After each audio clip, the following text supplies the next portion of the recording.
President Aquino reiterates that he has no plans to apologize to Hong Kong over the death of 8 Hong Kong tourists in a hostage crisis in Manila in 2010. The president made the statement in an interview published today on the New York Times. In the interview, the president was quoted as saying that an apology could create a legal liability. Rog Ignacio reports. President Aquino reiterated the Philippines' stand not to apologize to Hong Kong over the death of Hong Kong tourists in the 2010 Luneta hostage incident.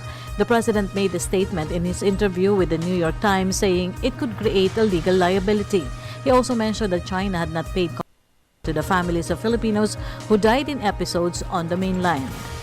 Ang malinaw kong narinig ay yung pagsasabi na merong similar incidents na katulad nung nakaraang taon, a Filipina doctor, Dr. Bunye from Cavite, was killed when there was a wayward vehicle that rammed itself into a crowd in Tiananmen Square. And then a few years ago, during the past, this was the time of the, many years ago, no, not in this, it did not happen during the current administration.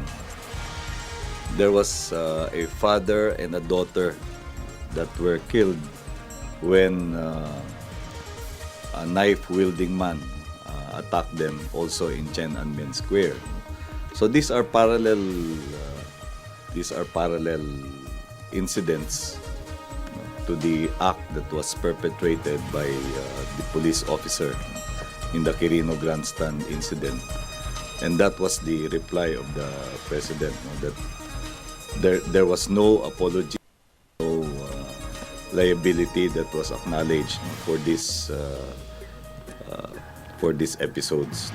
But the palace official reiterated that the government will continue talking with Hong Kong to establish acceptable solutions. President Aquino met with Hong Kong Chief Executive for Special Administrative Region Leong Chong-ying at the sidelight of the APEC Leader Summit in Bali, Indonesia last year.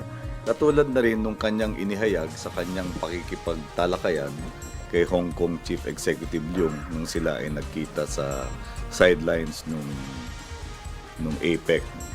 It is simply a reiteration of what he already conveyed.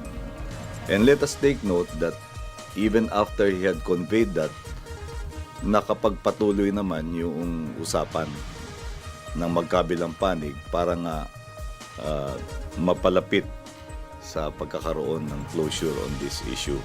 Meanwhile, Malacanang assured to protect the welfare of Filipino workers in Hong Kong.